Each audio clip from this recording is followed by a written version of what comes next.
Hello नमस्कार जय श्री राम। आप सबका स्वागत है मेरी चैनल ट्रैवल विद BK09 में। तो आज हम बात करने वाले हैं 12 ज्योतिर्लिंग। 12 ज्योतिर्लिंग को आप किस तरह से कवर करेंगे। अगर हम नॉर्थ से कंसिडर करते हैं तो सबसे पहले नंबर पर आएगा केदारनाथ। ये मंदिर उत्तराखंड के 4 धामों में भी शामिल है। शिव जी के इस धाम का इतिहास भगवान विष्णु के अवतार नर नारायण पांडव और आदिगुरु शंकराचार्य से जुड़ा है। ये मंदिर हिमालय क्षेत्र में है, इस वजह से शीत ऋतु के समय करीब 6 महीने बंद रहता है और ग्रीष्म ऋतु के समय भक्तों के लिए खोला जाता है। केदारनाथ मंदिर भारत के उत्तराखंड राज्य के रुद्रप्रयाग जिले में स्थित हिंदुओं का प्रसिद्ध मंदिर है। उसके बाद सेकंड नंबर पे आता है काशी विश्वनाथ। कहते कि शिव को काशी से इतना प्रेम है कि उन्होंने भगवान विष्णु से धरती पर काशी को अपने निवास के लिए मांगा। इसके बाद से भगवान शिव यहीं रहते थे। यहाँ बाबा विश्वनाथ का बेहद प्राचीन ज्योतिर्लिंग है। काशी से जुड़ी पौराणिक मान्यता के मुताबिक इसे भगवान महादेव के त्रिशूल के ऊपर बसाया गया था। काशी विश्वनाथ मंदिर भगवान शिव को समर्पित सबसे प्रसिद्ध हिंदू मंदिरों में से एक है। यह वाराणसी उत्तर प्रदेश भारत में स्थित है। थर्ड, बैद्यनाथ। पौराणिक कथाओं में वर्णित है कि यहाँ माता सती का हृदय कटकर गिरा था, इसलिए इसे हृदयपीठ भी कहते हैं। मान्यता है कि बाबा भोले के भक्त जब सावन में बाबा बैजनाथ मंदिर में कांवर लेकर आते हैं तो उन्हें शिव और शक्ति दोनों का आशीर्वाद मिलता है। इसलिए द्वादश ज्योतिर्लिंग बाबा बैजनाथ के मंदिरों को शक्तिपीठ भी कहा जाता है।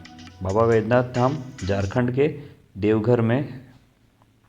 नंबर 4 पाएगा महाकालेश्वर।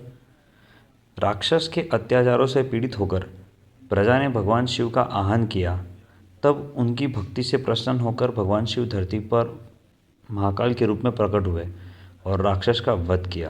कहते हैं प्रजा की भक्ति और उनके अनुरोध को देखते हुए भगवान शिव हमेशा के लिए ज्योतिर्लिंग के रूप में उज्जैन में विराजमान हो गए।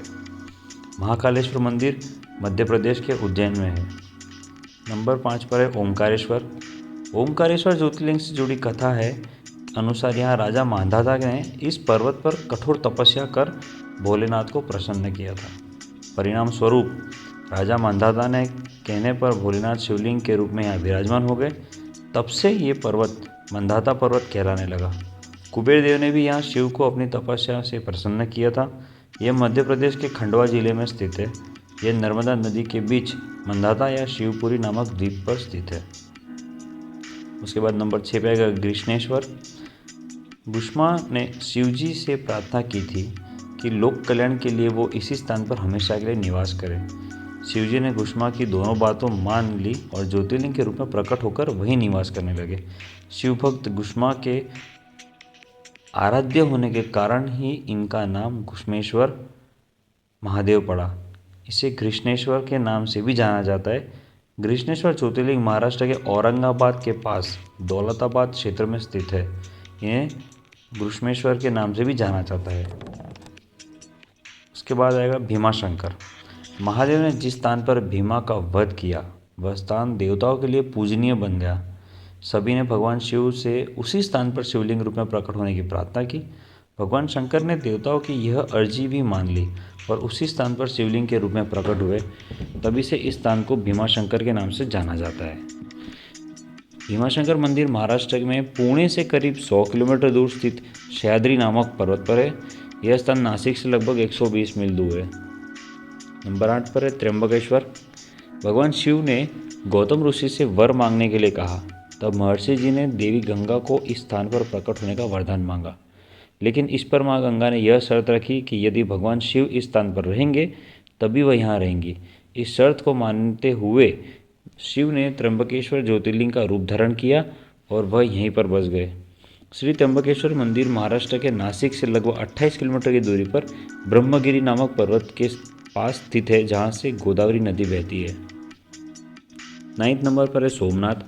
सती माता की इच्छा से सोमनाथ ने अपनी महायज्ञ का त्याग कर दिया और सती माता के सामने प्रकट हो गए। यहाँ पर भगवान शिव ने सती माता की अपनी स्तुति की और उन्हें आशीर्वाद दिया। यह कथा भगवान शिव और सती माता के प्रेम और भक्ति का प्रतीक है, जिससे सोमनाथ मंदिर का नाम प्रसिद्ध हुआ। सोमनाथ गुजरात राज्य के सौराष्ट्र के सागरकांत में स्थित एक भव्य मंदिर है। 10 नंबर पर आता है नागेश्वर। किंवदंती है कि यहीं पर दारुका नामक राक्षस ने सुप्रिया नामक शिव भक्त को कैद कर लिया था। सुप्रिया द्वारा ओम नमः शिवाय के जाप में भगवान शिव का आह्वान किया, जिन्होंने यह आकर राक्षस को हराया।